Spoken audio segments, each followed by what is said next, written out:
Hello, and welcome to episode 16 of the Mindful Knitter podcast. My name is Claire, and I am your host. I'm very happy to have you here with me today. If you are new, welcome. I'm so glad that you're here, and I hope that you have some fun hanging out with me today. And if you're a returning viewer, apparently I am having allergies or something, so I'm sorry about that. If you are returning, welcome back. I'm very grateful that you come back to hang out with me from week to week. So, for those of you who are new, this is primarily a knitting podcast, although we do talk about some other crafty and yarny things. It's mostly knitting. I'm coming to you from the southeast of the United States, where I live with my husband, Alex, our two Great Danes, Murphy and Nolly, and my two hamsters, Crema and Darcy. Other things, there is a mindfulness component to the channel. We've got some short mindfulness meditations, practices, as they relate to knitting mostly, but sometimes there's some other just general ones in there as well. And a lot of that is because I'm a yoga teacher and I use mindfulness in my career as well. And then it is an important part of my daily life and my personal practice and the way I do life. So it had to be part of my channel as well. Other things to mention would probably just be where you can find me. Obviously YouTube, the Mindful Knitter YouTube channel. And then I'm also on Instagram as the.mindfulknitter and Ravelry as Mindful Knitter Pod. And we do have a Ravelry group as well for this channel. It's the Mindful Knitter podcast group on Ravelry. So I hope that you connect with me on some of the social medias as well. I do have all of that information in the description below, so no need to panic and try to remember it. So for today, we're gonna do pretty much our general podcast sort of format: finished objects, works in progress, upcoming projects, acquisitions. There's not a mindfulness component in the podcast episodes right now because I might be switching that. Like I might not do like a mindfulness component for every single podcast. I might actually always do them as like a separate video. The last one or two I think I've done is like a separate video, so I'm kind of liking that. It keeps the podcast episodes a little shorter, and I know not everybody is interested in doing those practices, so if there's a mindfulness component, I think going forward it'll be more of like a very short one, or like a very short practice, or like us talking about mindfulness more so than doing like a full 10 or 15 minute practice, because not everybody wants to do that for 10 or 15 minutes, and not everybody wants to do that as part of their listening to the podcast. So yeah, I think I might just separate the practices themselves, if they're longer than just a couple minutes, to separate videos. So let me know what you think about that idea below. If you hate that idea, please let me know. I guess if I don't hear anything, I'll just assume that everybody thinks it's fine, and I'll just go ahead and do it. But yeah, and then we'll have some knit chat, talk about the make-along going on right now, and some other yarny things. So let's go ahead and get into it, shall we? I didn't grab water beforehand, which was a mistake, since apparently my throat is doing something weird. So finished objects first. Oh my goodness, I don't have my sock blockers with me. What am I doing? Okay, well, I'll do this first because it doesn't require sock blockers, and then I think they're just over there, so I might get up and grab them in a second. So as I've mentioned before, there are a million babies right now being born, so I'm doing all of the baby things. So firstly, I'm doing this little like collection of, I've got two finished. These will be gifted by the time I film again, so I'll just go ahead and show them to you now. The ends aren't woven in, but they're mostly finished. These are just a couple of crocheted little like washcloths, bath cloths. And I think that this is Sugar and Cream. I don't know the colorway because this has been in my stash for years. But yeah, it's for a baby girl, and I figured it would just be fun to have some handmade little washcloth, dishcloth things. So I'm doing like a set of 3, and I'm doing each one a little differently. This one is just double crochet and single crochet alternating. This is all single crochet. I don't know what I'm gonna do with the 3rd one yet. I kind of just did whatever I felt like at the time with both of these. And then I made little loops on the corner, so if they wanted to hang them up, they could. So I'll make a 3rd one of these. So this is sort of like a work in progress, I guess. Jumping the gun a little bit. That's all right. So those are for baby girl. And then I finished my 2nd baby blanket. So I'm really happy with this one. I'm just really happy with the other one too. This one just makes me so pleased just because I think the yarn was such a pleasant surprise.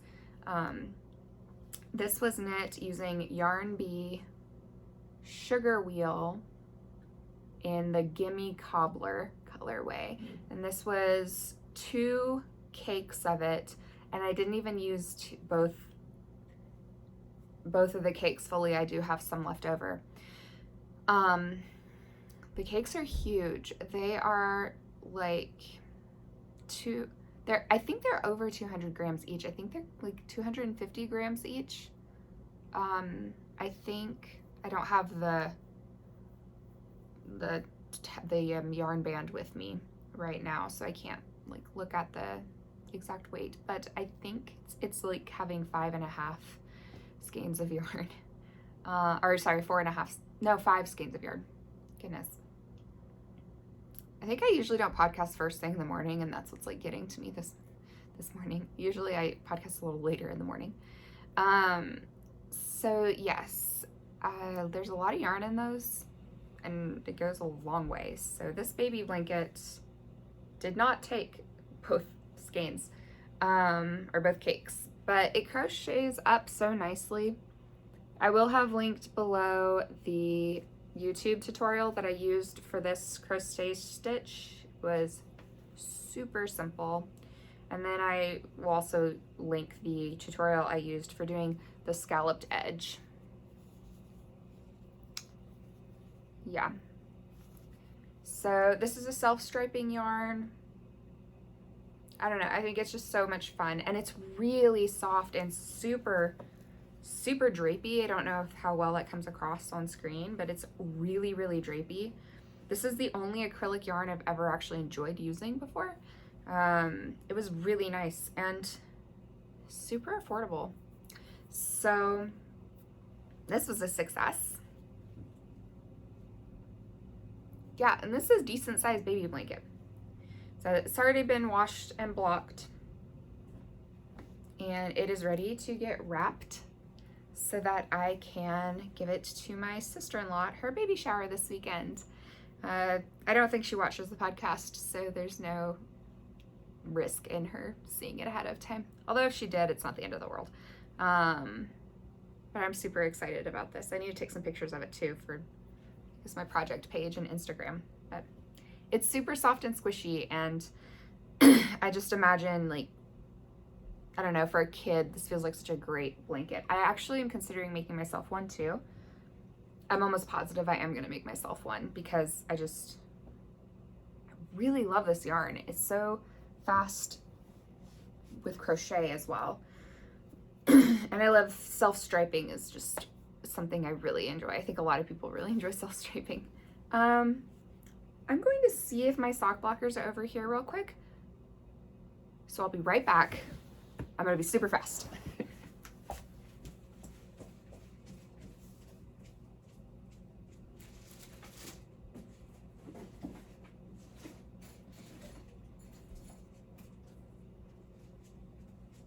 I found them.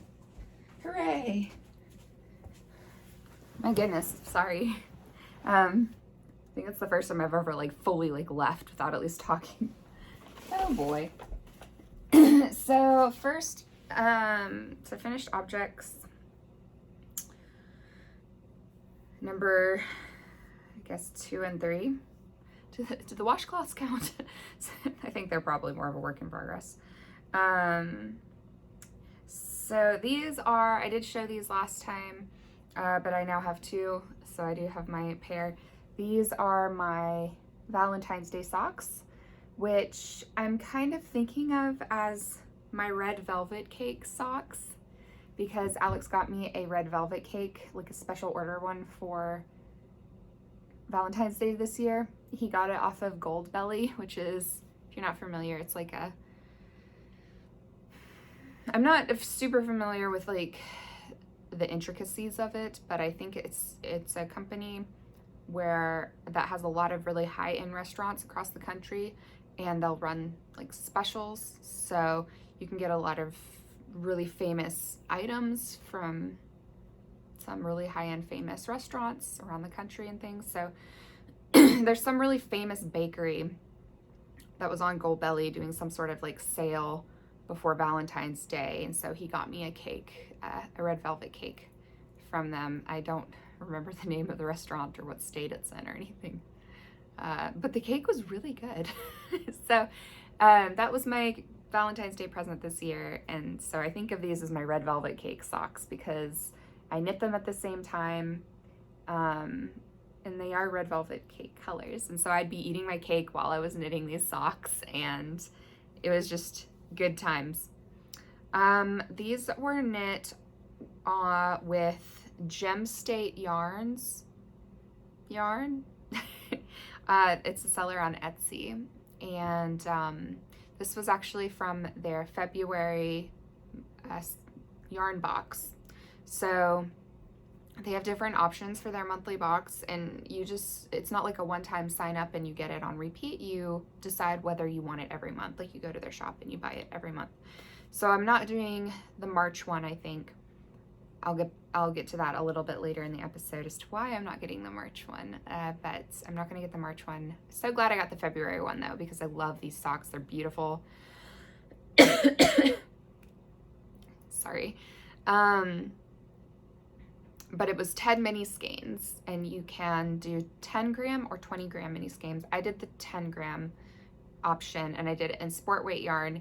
They have like 5 different weights so you can choose from. I think it goes from fingering to bulky. So it's a really cool box. And then I got a lot of a bunch of stitch markers. I think a set of 4 stitch markers, and then a bunch of like little treats as well. It was a great monthly box. So I'm definitely doing it for April, but I'm not doing it for March. So yes, so this is all mini skeins. I just kind of like added mini skeins as I went. I guess that's sort of how scrappy socks go. I did match the 2 socks though. So I think this was the first one I did, and then I just like duplicated it for this one. Yeah, they're super fun. They match really, really well for being mildly scrappy, I guess. But yeah, the yarn is just super beautiful. And I'm in love with these socks. I actually knit the first one too big.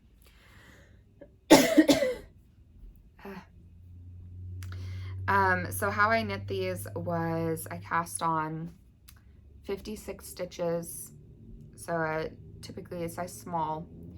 And for the first sock, I didn't do any kind of decreases or anything for it. I just stuck with the 56 stitches the whole time, you know, beyond the decreases that you need for like the instep and stuff like that.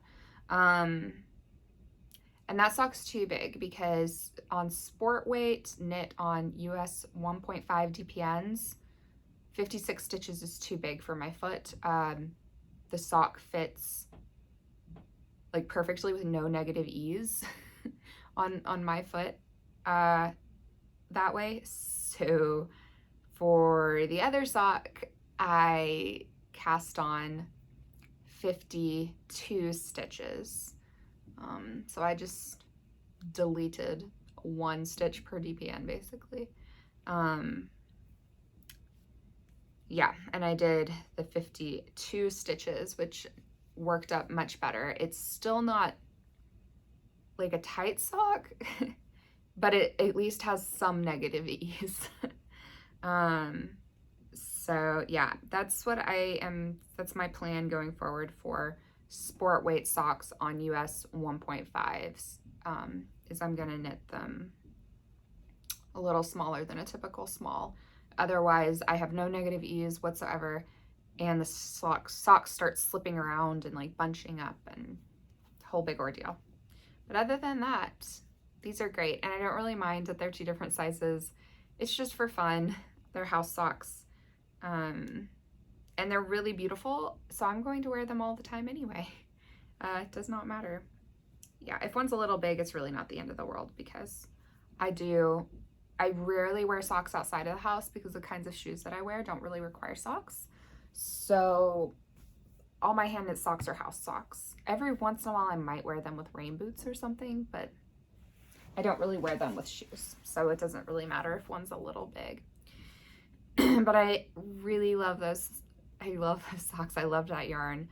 I'm very excited for my April box, but we're not there yet. We are right at the end of February, so we'll get to April. But yes, so that was those. And then my next finished pair of socks this past couple weeks, I guess. It's been 2 weeks since I podcast. These are my first Knit Picks Felici socks ever. So these are, I think this is the Palm Springs colorway, and then I did the contrast heel and toe in Knit Picks Stroll Fingering in the Seashell, I think the Seashell colorway. It's the Stroll Tonal, yeah, Stroll Tonal colorway, or Stroll Tonal fingering weight, the sock yarn, goodness, in the Seashell colorway. Oh my gosh. Should I not podcast first thing in the morning? Yeah, and you'll notice that instead of doing the normal like slip stitch heel flap, I just kind of like went off the beaten path and was like, I wonder what will happen if I do a garter stitch. So I just garter stitched it instead of slip stitched it, and seems fine. It fits fine. We'll see how it fits as I wear it. I will keep you guys updated on how that goes. But yeah, these were super fun. The Felici yarn is very soft. I've heard that before. It is very soft. It's hard to tell which is softer, the Stroll or the Felici. For this batch, this Felici was softer than this Stroll by just just a little bit. Well, yeah, by just a little bit. It's close because the Stroll yarn's pretty soft too. But yeah, these were great. These were, I cast on 56 stitches, and I knit them on DPN's 2 US 1s and 3 US 1.5s, because that's how I get the best fabric and the best negative ease and everything with the tension that I knit with. So yeah, my first Felici socks. I love them. I can't wait to wear them. I might wear them today. Or I might be wearing my red velvet socks. I don't know yet. But yeah, those were really fun and exciting. And it was fun to do the garter heel, just one, because it was a little bit different. And two, it was just a lot more quick. It was just a lot quicker. The slip stitch heel flap, I don't find takes, I don't know, it just feels kind of tedious to me. I don't think it actually takes all that long. For some reason, it feels tedious. So I'm kind of wondering about maybe playing around with some different types of heels. I have a couple of Knit Picks sock knitting books that give different options for heels. I think one of them gives different options for heels. So I might try out some heels from that book, maybe even for my next pair of socks. We'll see. Because I don't find that the heel flap and gusset fits my heel super, super well. It's not bad. I just feel like it could be better. So the time might have come for me to start doing some different heels. How many pairs of socks have I knit now? I think I've knit like 20 something socks in the past 6, 7, 8 months, maybe. Yeah, I've knit like 20 some, oh, we're getting close to 30 socks now, I think. So those have all been heel flap and gusset, and that's all I've ever knit because I only just started knitting socks in August. Yeah, now it's February. So yeah, I think I need to try a different heel because one, it's fun to have some variety, and two, there might be a heel that actually fits me better. So we're gonna try that and see. So I'll show my next sock. I won't give a close-up since it's a work in progress still, but I guess this is a hoe. It's a half-finished object. This is Knit Picks Static sock on the peppercorn colorway, which is, I really love it. I love the name too, but I really love this colorway. And I think that this is still available on Knit Picks. I got a bunch of sock yarn from Knit Picks during their Valentine's Day sale. And then in addition to their Valentine's Day sale, I also looked at their clearance, and they had all of their static sock was on clearance in their like goodbye kind of sale. So they're pretty sure that means they're getting rid of it. I don't know if that means that they are getting rid of the static sock entirely or just these colorways and they'll be replaced with new ones. I don't know. I'm not privy to the secrets of Knit Picks, but I went ahead and grabbed several of them, and I'm probably going to get a few more. I really like it. So this, again, I'm not going to do a close-up since it's not a finished object yet, but this is my first finished sock with it. I think it's really pretty. This is for my little brother, the one that's about to have a baby. I'm also going to knit my sister-in-law some socks too. I can't decide if these are just early Christmas knittings or birthday knitting, or if I'm going to give these to them when the baby is born, just as kind of like cozy mom and dad. Mom and dad have new baby in the house in addition to their toddler. They need cozy feet. Like I might do a congratulations on your new baby socks. So that's why I kind of went ahead and cast it on, was I was like, I might go ahead and give them to them in the next month because baby is due in just a few weeks. But yeah, the static is fun to work with. It's a pretty fine fingering, I would say. It's, I don't know, it's average to fine as a fingering weight yarn. I would say it's finer than the Stroll. It's probably about on par with the Felici, honestly. The Stroll is slightly plumper than the Felici and the peppercorn, or not the peppercorn, the static, but it's up fine.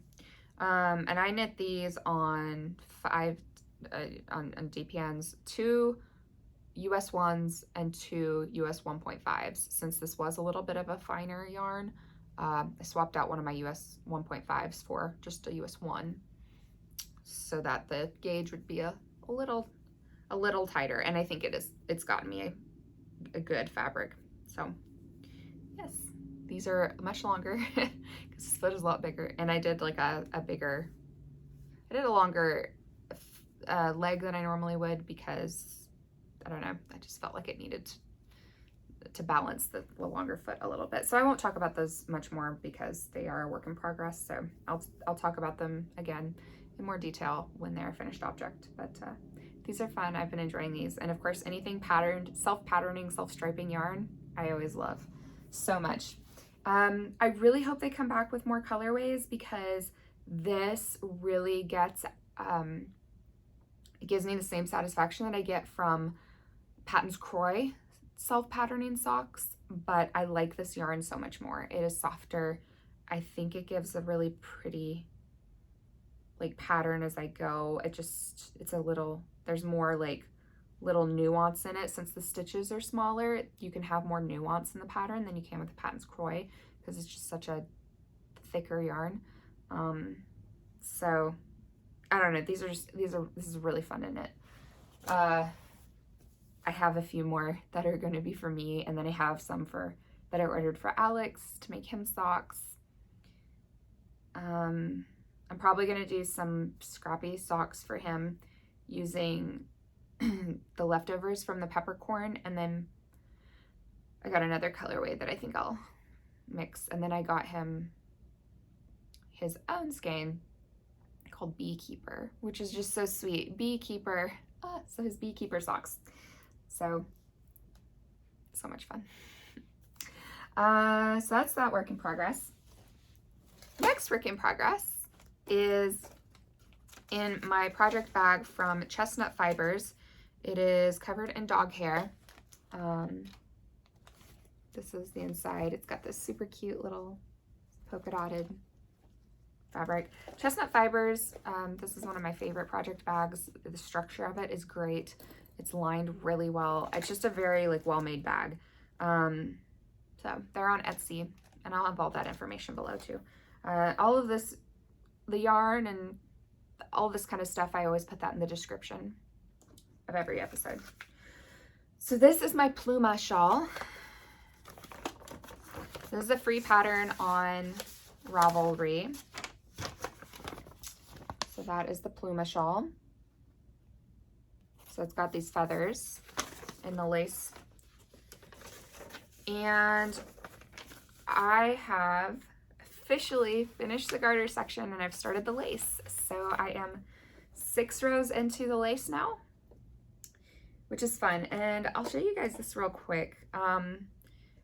So these are both the same colorway from the same dye lot, but look how different they are. Isn't that wild?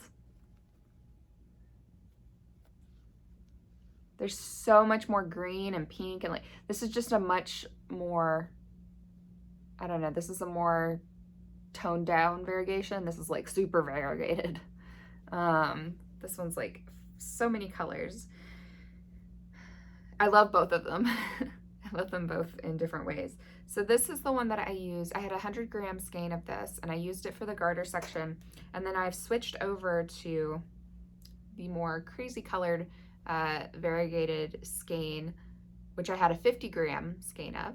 I'm using this for the lace, and then I'm gonna switch back to this one for the edging to finish off. So this is gonna be like sandwiched between this basically. And I did that because the pattern looks like it calls for a bit over what a 100-gram skein would have given me. Probably, there's a range, so it depends on your tension and everything. So I just didn't want to risk it, and I was like, I'm just gonna introduce another 50-gram skein in. Since I have less than 50 grams of the original one, this just seemed like a safer bet, so that I didn't run out of the 100-gram and then have to do this crazy colored one just randomly at the end, and it looked kind of out of place. This way, all the lace is in this color, and then the edging will be, I think it'll look very intentional, which it is intentional, because I thought about this ahead of time and I planned for it. But yeah, this is my Pluma Shawl, and I am loving it. This is my first lace shawl. It is, oh, and I should tell you what the yarn is, if you don't know. So this is Nanette Wake Studio. It is a seller, she's a seller on Etsy. This is the flax flower colorway. It is no longer available. She only does small batches of all of her different colorways, and when it's gone, it's gone, and she puts out new colorways all the time. It's really fun. So when you're knitting something with her yarn, it's truly unique, because she only, you know, makes 8 to 10 skeins of a yarn, and when it's gone, and you can never get it again. So I had to get the flax flower because it's gorgeous. So yeah, here is, it's like a triangular shawl, and we've got like our little spiny bit in the middle. And we've got our eyelet border. You can kind of see. Yeah, and so this is how much progress I've made since last time. I've added another 2 or 3 inches since last time I showed this to you guys, which is no small feat because the rows are so long now. It takes me 20 minutes to do a row. I'm not a fast knitter. I'm not a particularly slow knitter. I think I've timed it and I'm pretty average, but you know, now I'm doing lace, so that's gonna take longer. So I think it did take me 20 minutes to do. I was kind of glancing at the time. I think it took about 20 minutes to do in one direction and then like 15 minutes the other direction, because you're alternating lace and then purling. So I'm also doing all of this purling, which also takes a little bit longer than knit stitches, but it's okay.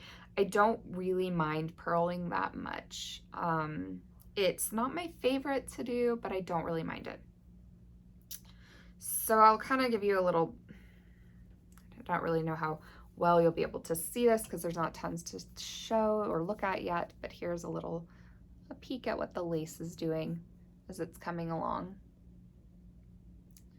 So I'm just really pleased I'm actually doing the pattern correctly because this is my first like lace that I've ever done. I did the easy lace cowl. That's a tutorial on YouTube, and I've actually knit it twice now. It's on like a DK weight cotton yarn.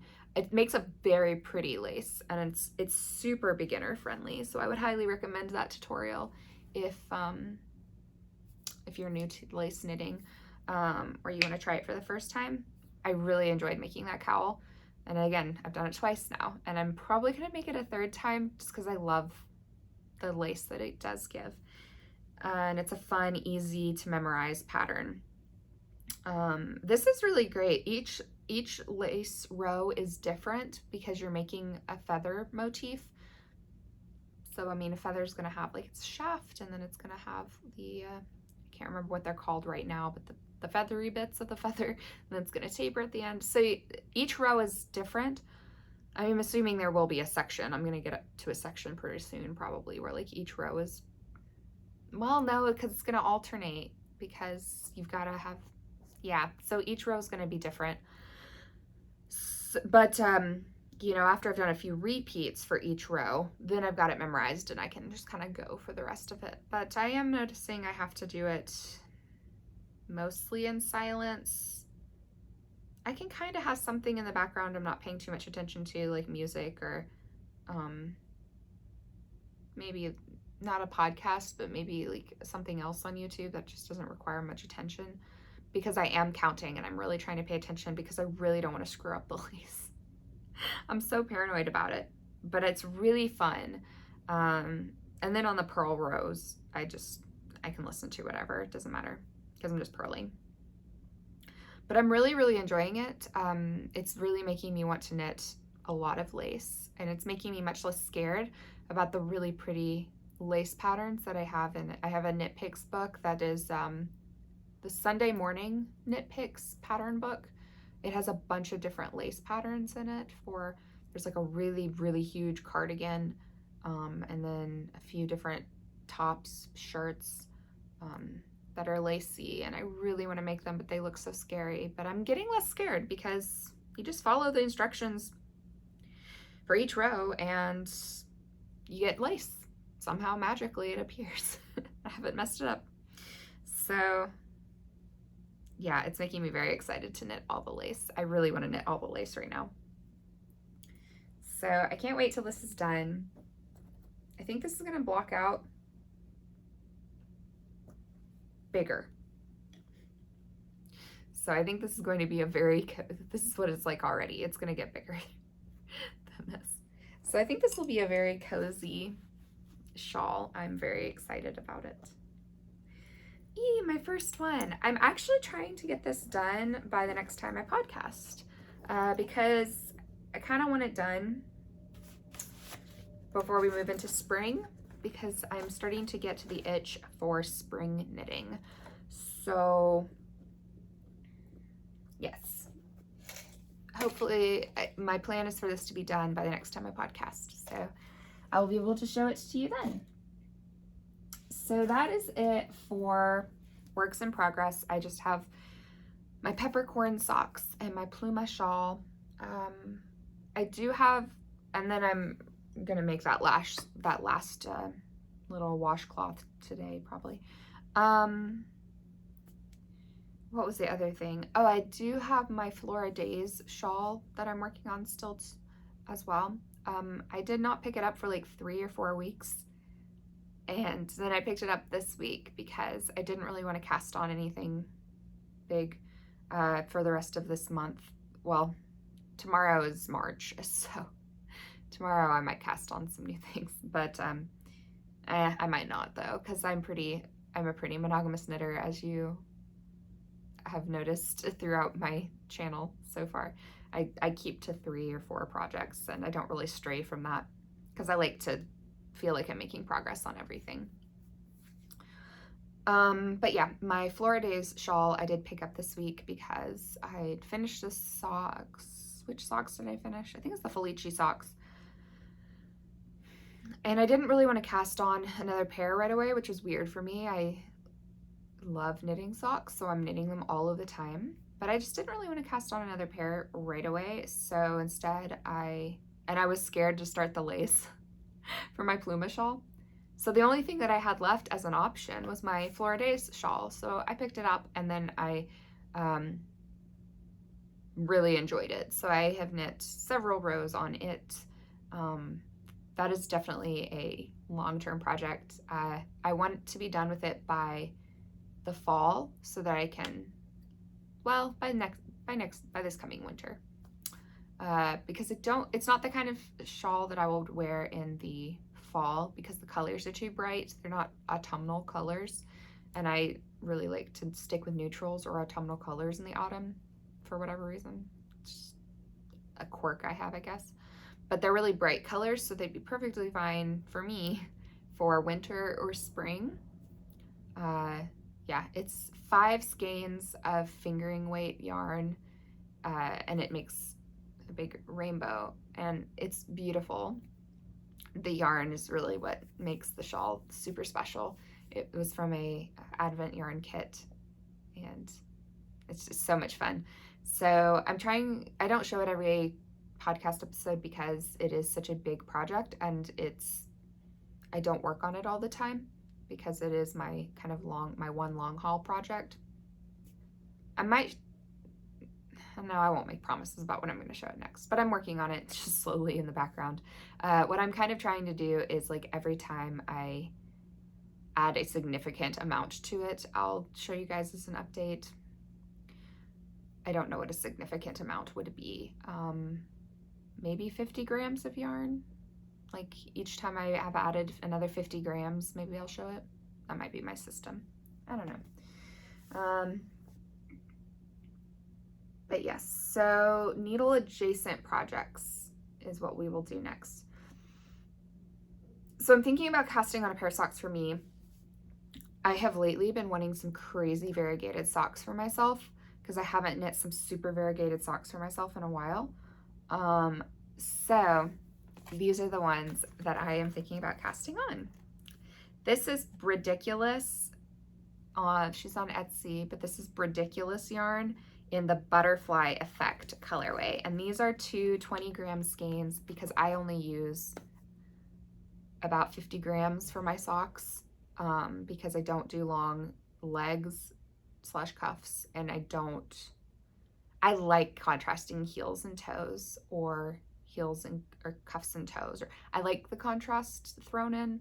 So I just did a little experiment, and I bought during a sale Ridiculous was having, I got several little I guess, pairs of 20 gram skeins, because 40 grams of the main color is plenty for me. And then I just add in the contrast heel and toe. But yeah, this is the Butterfly Effect colorway.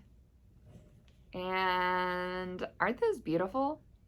Lots of cool tones, but we've got some of that like fuchsia-y purple and magenta kind of like thrown in there. I think these are going to be super fun and very pretty. So I think I'm going to cast these on, I don't know, today or tomorrow, just when I feel like it. They've also got some nice green in them, which I think will be fun for March. I actually didn't do that on purpose. I just thought of that just now. But I think these will be good. I've got some other green tonal yarn that I'll probably show you guys next time that I'm thinking about casting on for March socks as well. So yeah, and here's the Ridiculous name. So they're on Etsy. So these are probably going to be cast on as socks for me pretty soon, the next day or two. Because I do sometimes like to have, especially when I have some socks that are taking a long time, I like to have 2 pairs of socks on the go, because I'll get like palette fatigue from the colorway. So I haven't yet so much with the peppercorn socks, because they are self-patterning, which is really fun. So that helps with my palette fatigue a bit, but I don't know. I'm not super into dark colors. I like to knit boy socks every once in a while, partially because I like to gift them to my brother and my husband, but also because my socks are either very light colors or very bright colors. So it's nice to get a break from that and knit with something darker or a little more moody. But it's not my favorite, so I do get tired of it. Or it's not like I get tired of it, like I don't like it anymore. It's like palate fatigue. Like if you're familiar with like palate fatigue while you're eating, like if you eat the same thing a lot or over and over again, like you will just, the taste of it will start to like, you get tired of it. And again, not like you don't like it, but it's like, it's just not as enjoyable. So you have to switch it up with different flavors, and that way you like can continue to enjoy all of them. And I think it really does have to do with the fact that like the receptors, like your taste receptors, are just like kind of numbing to it. So anyway, that's what I call it when I'm getting a colorway is just not really doing it for me. It's like palette fatigue for me, but it's in this case color palette. So kind of switching back and forth between 2 pairs of socks sometimes keeps both really fresh for me and keeps me really enjoying and engaged with both projects. And I just kind of go back and forth between them. So that might be what I do. Since those are darker, I'm starting to feel like soon I'm going to need some bright colors. So, and I don't want to not enjoy those socks and just power through them. So, because I did that a few months ago and learned my lesson, because I like to enjoy my knitting. It's my hobby. I don't want to power through my hobby. So instead of powering through that socks and feeling like I have to finish them before I'm allowed to start the next pair, I'll just cast on one other pair in a color that super appeals to me and just flip back and forth. And that keeps them both really enjoyable for me. And I end up finishing both of them in a perfectly fine amount of time. Right now I am knitting 1 or 2 pairs of socks a week, so it's not like they're not going to get done. So let's see. Next needle adjacent project. So I mentioned that I am wanting to cast on spring knitting right now. I am just really feeling springtime. My garden is starting to show spring flowers. I've got some daffodils and crocus and oh, what's the one that I love? The name is escaping me. It's my very hyacinth. I have hyacinth coming up. Oh, so good. And I've got some other things that I'm just not, it's not quite tulip season yet. Those will come up in another month or 2. But spring is coming. It is only 3 weeks away. So I want to cast on spring stuff. And I'm also going to be going to, I feel like I'm doing chat and show at the same time, but I don't know, it's kind of fun mixed like that, I think. So I'm also going to be going to, we go to the seaside fairly, like throughout the year because we enjoy it. So I haven't been by the ocean in a few months and I don't like it. So we're going to be going in April to spend some time by the sea. And I want some knits to wear while I'm there that are seaside appropriate. So this is yarn I got in Brentwood, Tennessee from Bliss Yarns. I got this 2 or 3 years ago. So it's been in my stash for 2 or 3 years. And it is this beautiful cotton yarn, and it is soft and fluffy like a cloud, and they did cake it up for me. Oh my goodness, and it smells like lavender. Some lavender fell into it from when I was putting lavender sachets in all of my stash, and oh my goodness, it smells amazing. But this is the softest, fluffiest, it's called Cumulus, so it is like a cloud. It is Juniper Moon Farm. This is Israeli Mako cotton, and it has a touch of nylon for strength. It is wonderful. It's 94% cotton, 6% nylon. It's 100 grams. It is beautiful. I am discovering, as I am shopping at actual like yarn shops more, that Juniper Moon Farm, one of my very favorite yarn makers. I love everything. I want all the Juniper Moon. This is the White Lion colorway, and it's just this beautiful bright white, like bright white. I don't know if it's showing up a little yellowish on screen, but it is. It smells like lavender. It is bright white, and it's so unimaginably soft. So incredibly soft. It is hard to describe its softness. This is some watercolor. This is watercolor sketching that I did while I was at my friend's house, and I just shoved it in the bag. I'm not a watercolor artist. What was I doing? Oh, I think I was experimenting with watercolor, like pencils. I don't mind that apple. That's kind of fun, like the shading. Yeah, the watercolor pencils. So you put the pigment down with the pencil, and then you go over it with your paintbrush with water to distribute the pigment.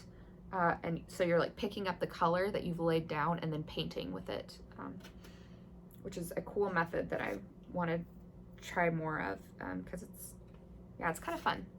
I like this little fish. I need to put that with my painting stuff. Okay, back to the yarn. This is, what colorway is this? This is Lancelot. This just this beautiful kind of fawn tan color. Look, you can see the lavender that escaped. Whoops. It smells so good. Yeah, you can see it right there. It's just so goofy. And then I have this beauty. This is Pika Blue, and it's just this beautiful, almost sky blue color, like a very pale sky blue. It doesn't have quite the green tones that like what I think a true sky blue would have. This has a little bit more of like a slightly grayish. Doesn't have as much green in it. Oh, these are so soft. So soft and beautiful. And I love these colors together. So I want to cast these on. I had cast these on 2 or 3 years ago when I first got this, and it just, oh my goodness, this knits up so incredibly softly, and oh, it's like a dream. But I don't think what I'm going to do what I originally was doing with this. My friend was showing me how to knit on the bias, and which is not particularly difficult. I probably should have been able to figure that out on my own, I guess. I don't know. Because now that I'm looking at it, I'm like, I don't know. Anyway. Yes, so this was going to be like a knit on the bias striping shawl, but I don't think I want to do that anymore. So actually, we'll just go ahead and take these out. These are actually her needles too, which I needed to return to her. These look like clover. Yeah, they're clover needles. So I need to return them to her. They're nice. I don't know, they're nice. I've never had the clover bamboo circular needles, but these are, I don't know, those are pleasant. So, but I need to return those to her. They do not belong to me. I don't want to steal her stuff. So I will put them out of this bag. Yeah, so, and this is actually not the same color blue as this, but I have this as a little bit of like a backup extra. I got this for $1 from a yarn sale. Actually, where when I'm at the beach, this is the yarn shop I go to. Yeah, but this is Sublime, a luxury brand by Sirdar. This is their Evie yarn. There's no colorway. It's just shade 511, lot 1510. But it is a beautifully soft yarn. Yeah, 94% cotton and 6% nylon. Yeah, so it's the same. I'm gonna see the Sublime Evie.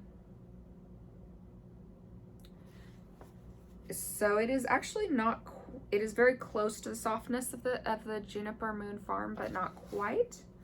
I just picked it up for $1 during the semi-annual sale at the other yarn shop, Dixie Knits, in Pensacola, and I just kind of threw it in with these since it sort of went with it. It was the only thing in my stash that it sort of went with. But yeah, so it's just in there as a backup if I need some more of this yarn for whatever reason, or if I need some more yardage for whatever project that I'm doing. So I'll cake this back up as I am talking.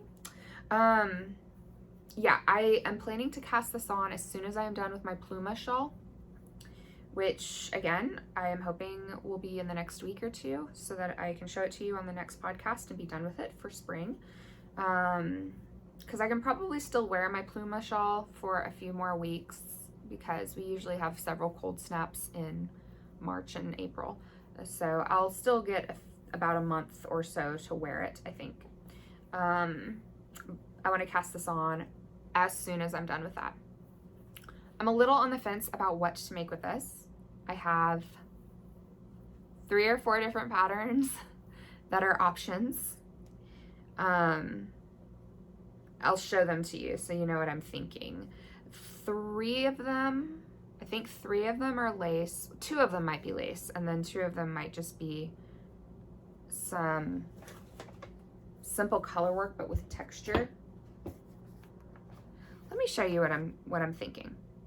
So the first option is, and I really like this one a lot. So this might be my first choice, maybe. This is the OP Art Shawl, OP Art Shawl on Ravelry. And look how beautiful that is. Isn't that gorgeous? So pretty. See the like wavy lace. I just think that's gorgeous. So I'm leaning towards that. They're doing it with 2 colors, but I could easily do it with 3 colors. I just think that that's so gorgeous. And with this delightfully soft cotton yarn, it would just be so squishy. It is written for a fingering weight, and this yarn is more of an, as I'm looking at it, it is probably more of like an Aran or worsted weight. So I should probably take that into consideration. I think it is like an Aran or worsted. So I might have to hold off on this one and do it with a sport or a fingering weight. I'm not sure. I really like it. My other, so option number 2, I guess I just have 3 options that I feel like there was a third. Oh, well, whatever. So this is option number 2. This is the Tidings Shawl by Helen Stewart.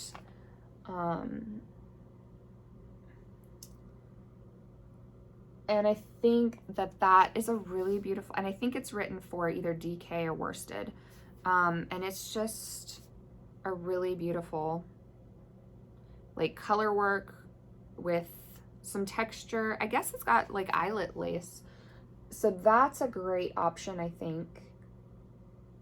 My only issue with this one would be I'd have to change up how the color distribution works, because this is obviously mostly this cream-ish color, and then she just has her 2 little accent colors. I have a lot of my other 2 colors, and I want them to be bigger players. So I'd have to change how the color work goes in this one. So little on the fence about that. I do have 4 options. This is the Rock Pooling Shawl, also by Helen Stewart. I really love her. I love her patterns. This one probably would work better as far as, you know, how the colors are distributed. So this one's a really good option, I think. I think she has this one written for DK, but it would be fine to do in worsted, I think. Yeah, because this is for 3 colors. I think it would be fine. Might get creative a little bit, but I think that that would be good. And then this is option number 4, and I do really like this option. I don't know, it might be between the Rock Pooling Shawl and then this one. This is this is not a word I say very often, so I have to think about it. Alchemia and Uyuni. Yeah. Alchemia and Uyuni. So I actually didn't know this word, and whenever I run across a word I don't know in Spanish, I automatically am like, it's probably a name. So I looked it up, and it's a city in, I think it's Bolivia. I looked it up several days ago, but I think I'm remembering that right. Uyuni is a city in Bolivia, and it is I think it's a coastal city, and they do a lot with salt, which makes sense because as I was going through this pattern, each of the different sections, the motifs are named, and they are named after something to do with salt. So alchemia is alchemy, so it's alchemy and Uyuni, and each section is like, there's like a salt mountain, and then there's like brine water and salt crystals, and then the last section was Rise the Soul, so it was sun rays, so that has less to do with salt, but I think it has something to do with you've got your brine water, and then it crystallizes, and then it turns into the mountains of salt, and a lot of that is because of the rays of the sun drying the water, and you get the salt from the water. So the alchemy that is happening in Uyuni. So it's a very cute, thoughtful idea, I think. Yeah, very cool. Cute's maybe not the right word. It's a very cool idea, I think. This is a cool pattern. It is, if you're interested in it, and you can see, like, she did this, I think it's Rafaela, yeah. So she did this on very bright neon colors, but you can see how this would be beautiful with more neutral colors. The thing I was going to mention to you guys about this one is this pattern is written in Spanish. It's a little hard for me to tell what it would be like for a non-Spanish speaker, because as I'm going through the pattern, it's fine. I would feel very comfortable using knitting up a pattern written in Spanish. Partially, I'm trying to think about it for non-Spanish speakers, particularly English speakers. Some of the words are not, because, you know, sometimes with Spanish, the word, you can kind of like guess what it would be in English, especially if you're not familiar with Latin. I guess that might make it a little harder. I don't know. If you feel adventurous and you feel very comfortable reading patterns, I would say that this one, at least, I think would be fine. It's a free pattern on Ravelry, so you can just like look at it and see for yourself if you're really interested in trying this pattern, because it's a very pretty shawl. I think it would be okay for non-Spanish speakers, because the sections that are written in Spanish is, one, the description of the shawl and kind of the story behind why she wrote this pattern. So I guess you could Google Translate that if you wanted to read it. But as far as the pattern itself, the written sections are like the full sentences are very, I guess, typical. You know, it's just saying basically what the pattern, the actual pattern itself is saying. I don't know if that makes any sense. And then the actual pattern itself, as far as the instructions, like knit 3, purl 2, whatever, those are just written in like the standard. So it's like K3, P2. So that's in basically English. It's in knit speak. You know, like Passover is still PSSO, like pass stitch, pass slip stitch over. It's still PSSO. It's not an abbreviation or an acronym of the Spanish. It's still English. So that was a very long explanation. But as I was reading it, I was thinking like, oh, I feel like a non-Spanish speaker would still be able to, if they were adventurous and if they were pretty comfortable reading patterns, they'd probably still be able to read this pattern. I don't know if that's useful information, but I wonder sometimes if sometimes we don't even look at patterns because they're in another language, because we are just going to assume that we can't read them or that we're not going to be able to use them. I don't know if that's true. I say that, though, take it with a grain of salt, which is very ironic because this pattern is like themed in salt. Take it with a grain of salt, though, because I'm a Spanish speaker. So when I'm reading a Spanish pattern, it's very hard for me to like filter, you know, the part of my brain that understands Spanish and try to put this into, you know, a non-Spanish speaker. I probably should look at something like a French pattern or like a German pattern or something. Although, to be fair, I can usually figure out what those say too. Because of just context. Like I'm familiar with Latin, and I'm familiar with how, I don't know, the Western languages typically kind of work. So I can usually kind of guess, even if I don't actually speak that language, when it's written. Anyway, I don't know if that was useful at all. I meant for that to be useful. It might have just been a tangent. Mostly I just wanted to get across that maybe if you've never looked at patterns in another language before, if it's a language that's kind of in the like realm of your language, I would say maybe go ahead and look at it, because it might not actually be unusable to you. Like, you might actually be able to use it just fine. It could just be that this pattern was written in a particularly easily to understand kind of way, and that's possible. So if nothing else, maybe like look at this pattern and just see. And it could be like a fun new adventure to try a pattern in another language without translating it. Or maybe you could translate it. Maybe you find that other the patterns in other languages are pretty accessible to you because it's pretty easy for you to Google Translate the little sections that you don't know. And then over time, like, you will know that word means stitch or that word means row, because you'll have seen it many times, and you will kind of like learn knitting in another language, which I just think is so cool. So, okay, my tangent is over. Do with that what you will. I was really pleased to see that,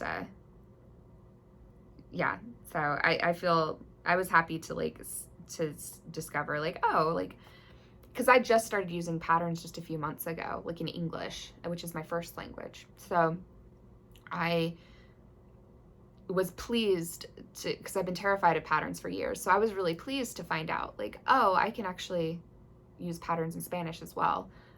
That was very exciting to me because I didn't even feel comfortable using them in English until very recently, like very recently.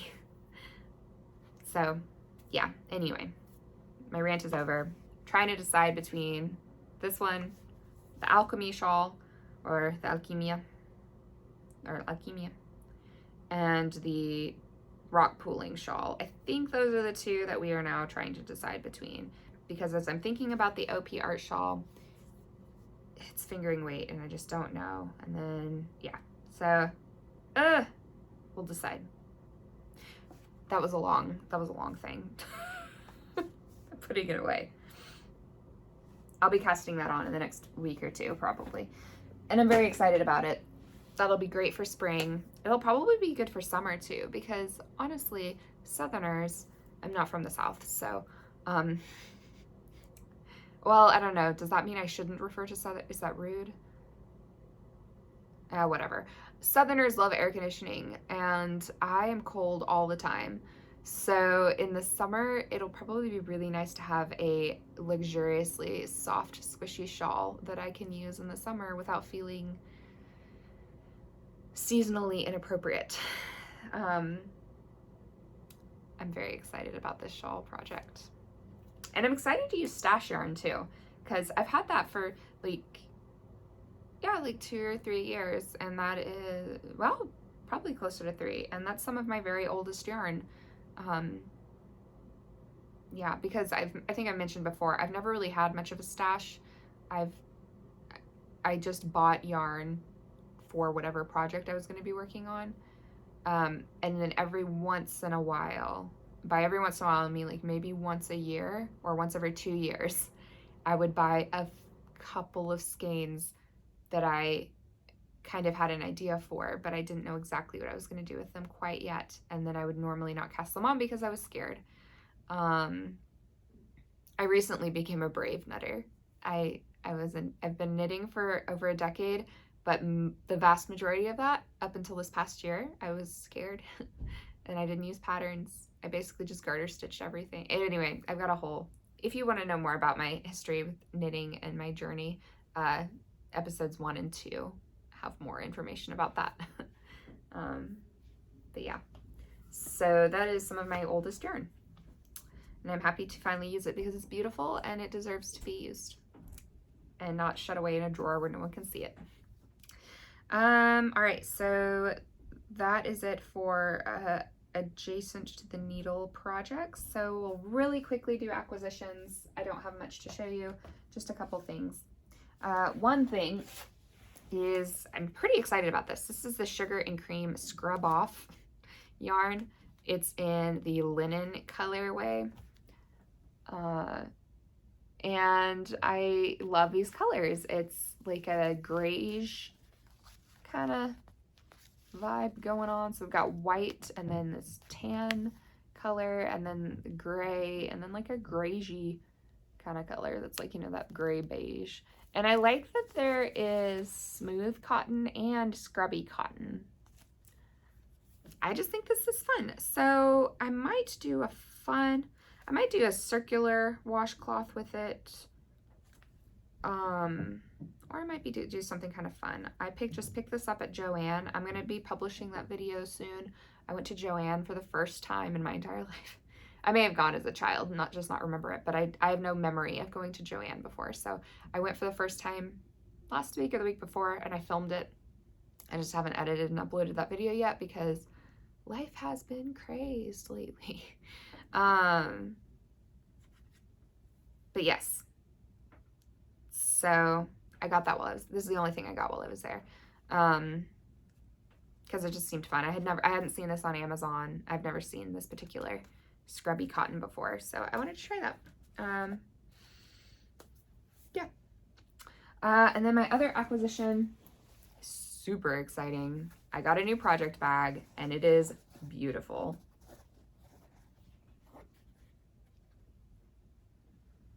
Is this not just the most beautiful thing?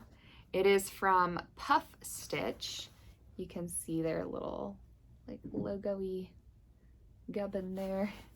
This is a waxed canvas bottom in this beautiful mustard color, and then we have this nylon strap and this gorgeous, gorgeous kind of fuchsia-y, magenta-y color. I think this is more fuchsia than magenta. I think magenta is more on the pink side and fuchsia is more on the purple side.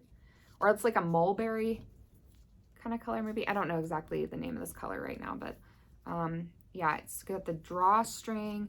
This is I've seen this fabric, Stolen Minutes has this fabric right now, and I really I thought about getting it, but I already had this bag, and then I just couldn't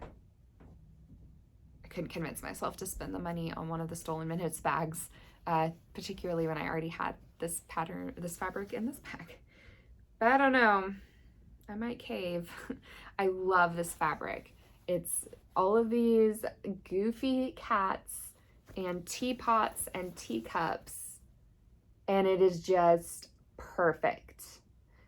When I saw this come up on my Etsy feed, I had to have it immediately. I didn't even think about, well, I did think about it. I think I favorited it and then waited a little bit, like 4 or 5 hours, and then I got it because I was terrified someone else was gonna get it before me.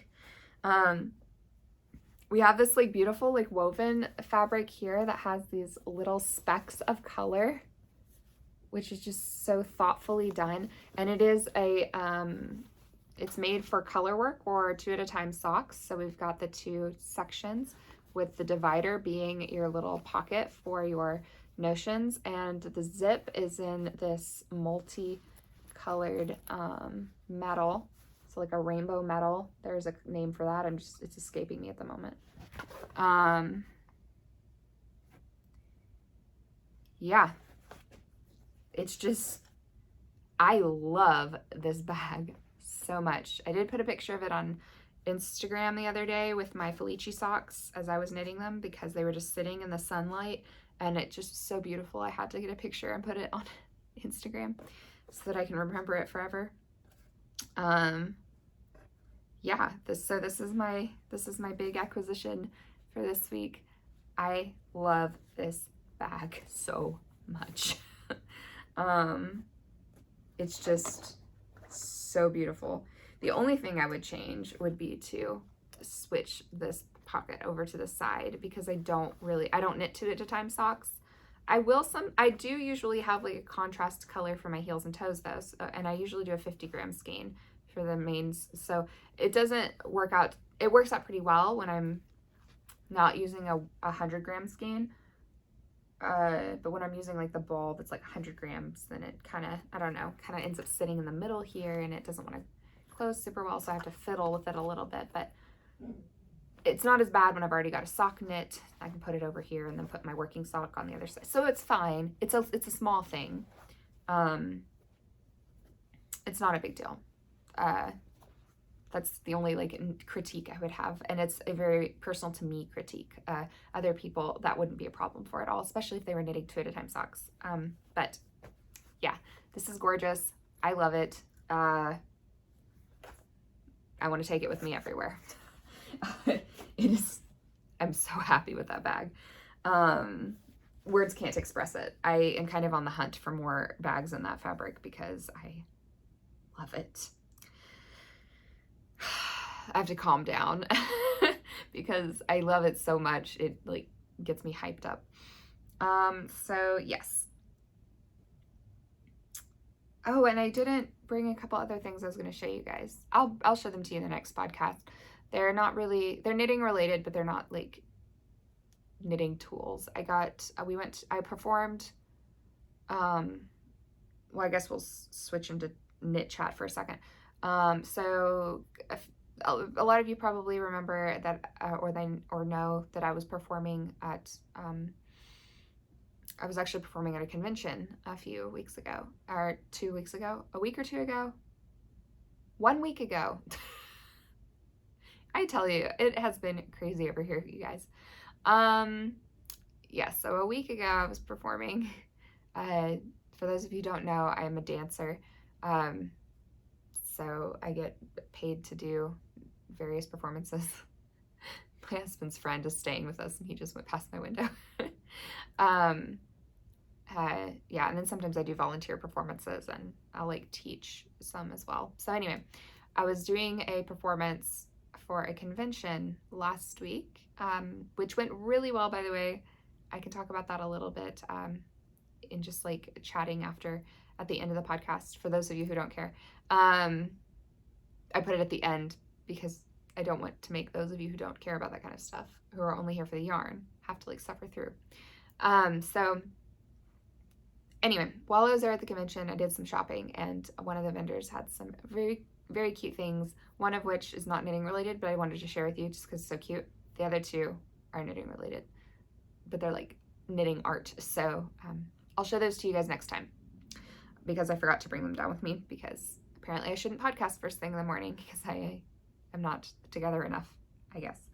Where was I going with this? I don't remember where I was going with this. Oh my goodness. What was I talking about? It had something to do with dance. I don't remember at all. Oh, I think I just noted on here that I was going to show you guys those items, and I remembered I didn't have them. I think that was all. Whew. Okay, knit chat. So, real quick. One thing just to mention, we've got the Hygge Make-Along going on right now. There's still time to join that if you haven't already. It's going on until March 20th, the first day of spring. I'm going to be uploading at least another video for the Hygge Make-Along, just about like hygge or winter coziness or winter self-care. Yeah, we've got some finished objects in the finished object thread. We've got several people like making things that they've shared in the chatter thread on Ravelry. So there is a thread for this in our group on Ravelry. So the Mindful Knitter podcast group on Ravelry. Then we've got the Hygge Make-Along threads. And then some people have also submitted some finished objects through like email to me as well. So there's still time to join if you'd like to. We have some wonderful prizes. I do have a prize video. I'll link it below if you want to check those out. And then I might be getting another prize or two in the mail in the next week or so. Whenever I receive those, I'll share them with you. I don't want to give you guys too much information about prizes that are not like for sure. But we do have for sure prizes. They're in the video that I'm going to link below. So yes, there are prizes for chatter and prizes for finished objects. And if you don't have Ravelry, you can email me your finished object. So no worries about that. Yes. So that's really fun. That's going on. You can check out the informational videos. You can get on the group, look at the stuff on Ravelry. Yeah, super fun. So that's going on for the next 3 weeks. And then we have, I need to share with you guys, I had knit night last week. So I had asked you guys if you wanted to do knit night. A few people were like, yes, please. So on Tuesday at 8 p.m. Eastern last week, we had knit night on Zoom, and it was amazing. I've never been to a knit night before, and it was so wonderful. For those of you who came, thank you so much for coming. That was so much fun. I almost cried that night afterwards because I was so happy and grateful. And like so touched by you guys and nice things that you had to say about the podcast and just your like beautiful spirits that you brought with you to knit night. It was just a wonderful time. and it was so much fun. I have not laughed so much in months, maybe years, because since the pandemic started, like I'm really not around people. So the past couple years, like I just haven't interacted enough with other human beings to be able to laugh that much. But also you guys are just hilarious. So it was so much fun, and I was so inspired. The projects that people were working on or that they shared, that they finished, and like so much creativity, so much talent, so much beauty in the projects, in the just beautiful spirits that showed up. I just was so grateful, and it was so much fun. So much fun. So, yeah, if you guys want to join for the next one, we're doing it again because it was so much fun. And then the next one, that's going to be March 8th. So it's going to be Tuesday at 8 p.m. again. So March 8th at 8 p.m. Eastern time. If you are interested, you can let me know. You can send me your email, or you can email me. You can message me on Instagram. You can message me on Ravelry. Again, that contact information is in the description below. My email is also in the description below. So if you want to be part of Knit Night next week, you can let me know. And it was so much fun. I would recommend you come. And I would love to meet you and hang out with you. So I think what we're going to do is kind of have a different theme-ish for each one. That is optional. You don't have to do it. But I think for the next one, what we're going to do is, just for fun, if you can either bring with you or have a picture to show, or you can even talk about it, but your most worn knitted item or made item, because it could be crocheted or woven or whatever. It doesn't have to be knitted. But your most worn, most used item that you've made, and we could share that with each other. And I think that'd be really fun. That was not my idea. Somebody in the Knit Night group last week actually came up with that idea, and I love it. So I told her, like, I want that to be our theme. Yes, so it was so wonderful. And again, I'm just so grateful. Yeah, I don't want to get overly emotional talking about it, so I won't. It was a beautiful, beautiful evening. So, okay, yes, so that's pretty much it. The only other thing that I'll mention about Knit Chat is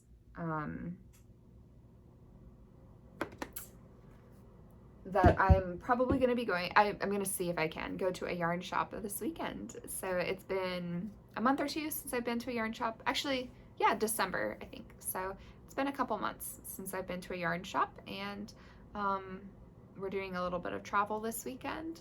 So I think I'm going to go to a yarn shop. Yes, I am very excited about it. We'll see. I don't know if we'll have time, but hopefully we'll have some time.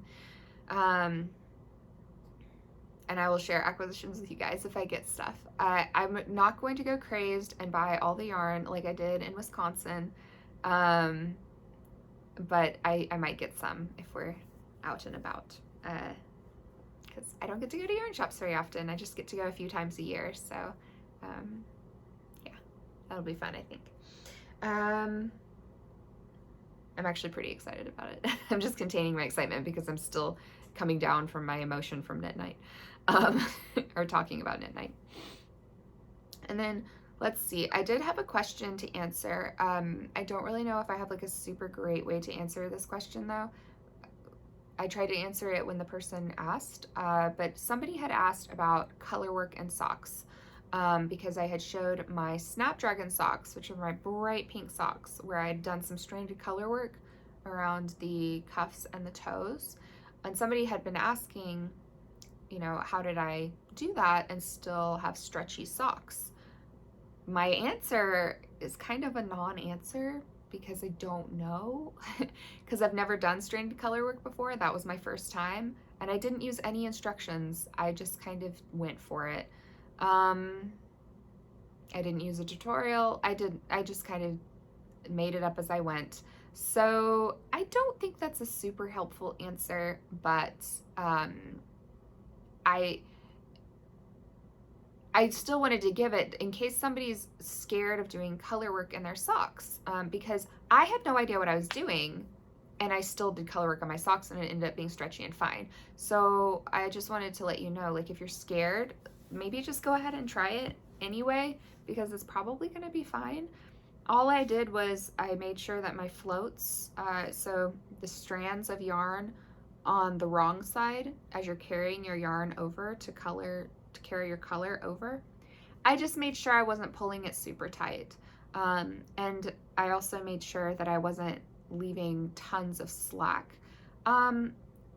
It was just, it wasn't a loose yarn, and it wasn't like pulled tightly. It was just, I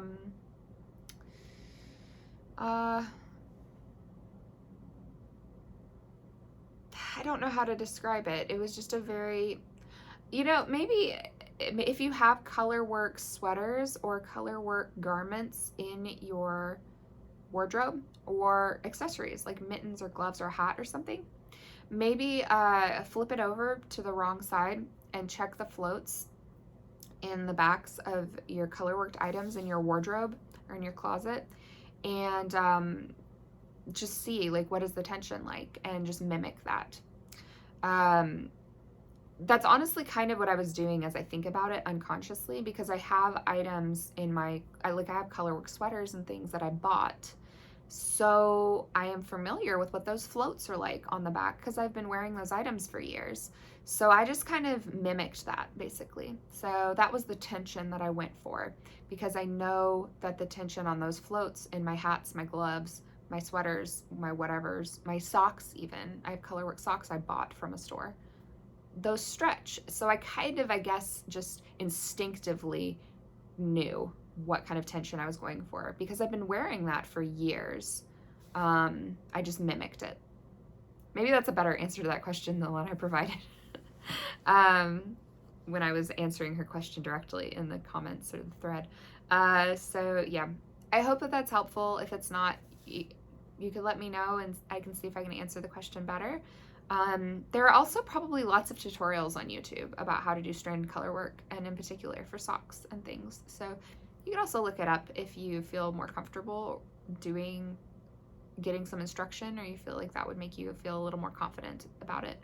But yeah, I also think it probably works to just look in your closet for items that have color work, see what those floats are like, and just do their floats like that. Because that's all I did. Yeah. So I just did it unconsciously. I didn't like intentionally do that. Yeah. So I think that was the only real question that I had to answer for today. Nobody else had asked me anything. Yeah, so that's pretty much it for the knitty stuff, I think. If that's all you were coming for, thank you for coming. Yeah, and I hope you enjoyed yourself, and I'll see you next time. If you are interested in some like just chatting update stuff, then you can stick around for a moment. So springtime is coming, which I'm very excited about, and the garden is starting to come up. So I might do a vlog soon, and I might vlog like my garden, and just maybe some like spring cleaning or something, because I'm just really, spring is coming and I can feel it in my soul. So I might do some vlogging around that soon. Let me know if you're interested or not. Might just do it anyway. And then the dance stuff went really well last week. The performance was wonderful. My costume was amazing. That was the first time I'd worn that costume. It did great. I did do some reinforcement when I was doing alterations, so everything stayed in its place, which is good. Nothing came undone in the performance, which is always a fear. Everything was very sturdy and stayed in place and everything, which is great. And the costume is just a joy to dance in. The skirt is beautiful and flowy, and the fabric is just substantial. It feels so good to dance in. And it's a gorgeous costume. It's gorgeous. It's so sparkly. I had some kids dance with me during the performance because I like to get off of the stage and dance in the audience a bit when the setting allows for it. And this particular setting, this venue was huge, and they had a lot of like space in between like the aisles and stuff. So it was easy to dance with the audience, which was really fun. I got not as much participation as I actually normally get. This is a fairly quieter crowd, but some of the kids got out into the aisle and danced with me and things, which is fun. And then after the performance, it was so lovely and beautiful. A lot of the audience stayed afterwards and lined up to talk to me, to take pictures with me, just to talk to me about dance, their own experiences with dance and ways that it's been helpful to them or ways that it adds joy to their life. And I'm getting a little emotional thinking about it. It was really beautiful. So yeah, that was a really, really wonderful performance. I'm very grateful for it. So now I'm just I don't have any upcoming gigs like right away. Hopefully I'll have some come up soon, but I do have a wedding in May that I have been hired to do. So I'm working on putting some stuff together for that. And then I'm helping the couple with their first dance as well. So that's really exciting, and I'm just very excited about that. So I also wanted to just like briefly mention, I don't know if this is interesting or not, but I got a lot more, I didn't anticipate I would have much to show you guys this week for knitting or for finished objects, just any of it, because I didn't knit at all the week of the performance. I literally went 7 days without knitting. I did 30 minutes of knitting like one night, and that's it, because I was so wrapped up with doing stuff for work and school and the performance. I did not have time to knit because the entire dance performance was handed over to me 2 days before the performance. I remember I was supposed to mention this. I told a couple people I was going to say a little bit more during the podcast. So it was originally going to be me and one other dancer who they had asked to do this performance. And the other dancer is actually the owner of the studio that I practice with and study with. So she was in charge of everything. And I had been waiting actually for several weeks for her to kind of tell me the game plan, because we only had like a little bit of a game plan. We had a couple choreographies we were doing, and then just a very sketchy outline of what we were doing for the rest of it. Like, we didn't even have music or anything. So 2 days before the performance, she told me that not that she couldn't do it, but that she was really leaning towards not. She had a lot going on. So she asked if I could just take over the whole thing and do it myself. Like, solo in the whole 1 hour performance and plan it all and put it together, coordinate everything, like just take over the entire performance. So, I've been dancing since I was 2, and I am not a scared dancer. I'm pretty confident in my dancing most of the time. So I was like, fine, it's fine. Yeah, I'll do it. I don't mind. I'm very good, I think, at improv, and this particular dance style it is classically an improvisational dance. It is not normally choreographed. Only in recent years has it really been a choreographed dance, at least according to my knowledge of the history. So anyway, it's a dance that is made to be done kind of on the fly. So I've been studying this dance form for a few years now, and I feel very comfortable with improvisation. So most of the performance was improvisation. I just made it up as I went. Though I did have I planned for things. So I had to get together all of the music in 2 days. I had to design an entire 1 hour show in 2 days, which included now things like props, because since it was just me for an hour, it needed to be interesting. So I did many different styles. There were fast songs, slow songs, theatrical songs, you know, all sorts of different things. There was one that was like mostly floor work. There was another one that was like a very poetic sort of not choreography, dance style, because it was improv, but it was, yeah, so it was a lot in 2 days. I was already totally booked up that week with just getting ready for, you know, getting my costume ready and everything. Then I had to do all this other stuff too. So I had to like run through this show a couple times, which took many hours, obviously, and make sure my props worked, make sure anyway, it was a whole blog thing, but it went wonderfully. So that was really good. And I had so much fun. I had so much fun. The only stress was that it was 2 days to do. But part of me wonders if that was okay, because if I had had longer, I probably would have gotten more anxious about it. So, I don't know. It might have been a blessing to plan my first solo 1-hour public show in 2 days. Big show, too. Yeah, because the venue is pretty big. So, yeah, it was a success. And it was so much fun. So anyway, I didn't knit at all that week. At all. And then this week, I got to do some normal amount of knitting for the first part of the week. And then, I say this past week, because now it's Monday. But then I had a 2-day conference at the end of the week that was 10 hours each day on Zoom. So I had 20 hours on Zoom where I was just like a participant, and I was mostly just absorbing information. So that was like 20 straight hours of knitting that I got to do. So I finished the baby blanket, finished my Felici socks, finished the one full sock for my brother, and yeah, and then the other times when I wasn't on the call, I did the Pluma Shawl.